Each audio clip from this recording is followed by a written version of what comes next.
Hey guys, what's up? My name's Ryan, and in today's video we'll be fitting a front mudguard to a Lexmoto Michigan 125 EFI. I hope after watching this video you see just how easy it is and you'll feel confident in fitting a mudguard onto your own bike. So without further ado, here's the video. So here's a few things that you're going to need to do this. Firstly, we'll start with the masking tape. Now, I've measured from this point down, okay? And then also, let's see if I can get this a bit better. I've measured the clearances here and here to make sure this is level. Okay, once you've done that, you're going to want a Sharpie to mark your holes. I'll show you how to do that in a moment. You're going to want a cordless drill, ideally, with a high speed steel drill bit. Do not use wood bits, they are made for wood. You'd be a bit surprised how many people use them. I've also got a posi adapter for when I'm going to put these bolts through. Now, when you're sizing up the drill bit, you want to make sure, get my hand out of the way here, you want to make sure that the thread of the bolt, see if we get that, there you go, is slightly smaller than the drill bit itself, or ideally as tight as you can get it. Okay. And you also going to want the right size spanner for the little nuts there, and once you've drilled it, it's going to be bare metal, so you're going to want a touch-up pen of some form. I mean, I've got a gloss black Fender, so I've got a gloss black touch-up pen, because obviously once you've drilled through it, it's going to be bare steel, so if you get all road salts getting in there, it's going to rot the hell out your Fender, which you don't want. So like it says, mask tape across, straight as you can. I pre-bent the bracket. We're going to hold that against the bottom of the tape. I'm going to have to do this off camera. And then mark 2 holes. Wishful thinking. So there and there. Drill through those with a steel bit. When you're drilling, you're going to want to put some like scrap timber behind here, so you don't go straight through into your tyre. So I'm going to mark up, and then I'll see you in a minute.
So we drilled both the holes. Just want to carefully take your masking tape off, and because we used the correct drill bit, a nice quality drill bit, we've got a nice clean cut hole. Now you see around where it doesn't look clean, like a silvery, it is actually clean. That's like paint chippings, and that's why we're going to use this touch-up pen to stop any salt, water, or just water in general getting in there and rotting it. So we're going to touch them up with some paint. Another note is obviously when you're drilling, you can see all these metal shavings everywhere. You're going to want to make sure you get them up before you move the bike off, because if it's very unlikely if any of them's, you know, sharp enough, you get them stuck in your tyre and various other things, get them stuck in your feet if for some reason you want to walk around with no shoes on, I don't know.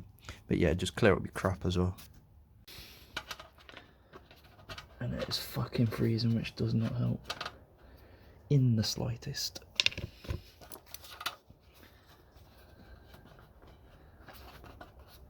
You're on there, and then somehow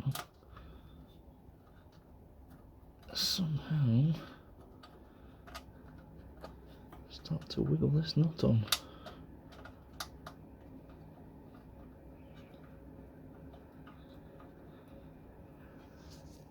There we go.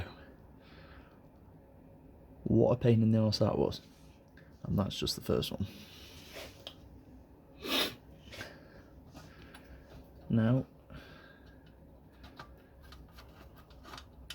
probably help if you warm the plastic up a bit. Well, it absolutely would help. But making this video, sort of just rushing a bit, because I want to go in where it's warm.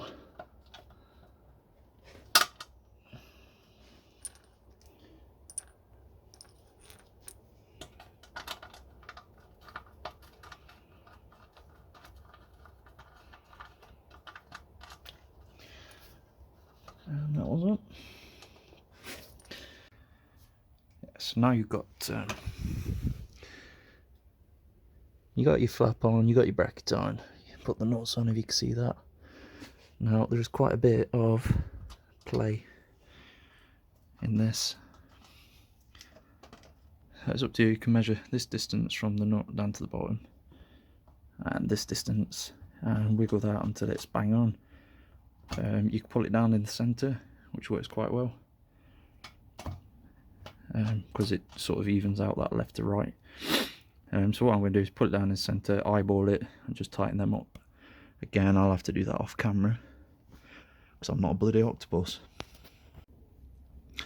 So there you have it. It's fitted.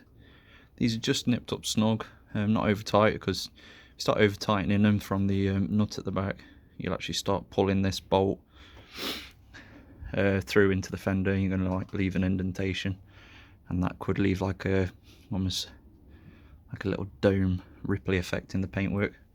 So yeah, just nip them up. I'm happy with that. Coincidentally, it was a, yeah, there you go, 8mm nut, so you will need an 8mm spanner.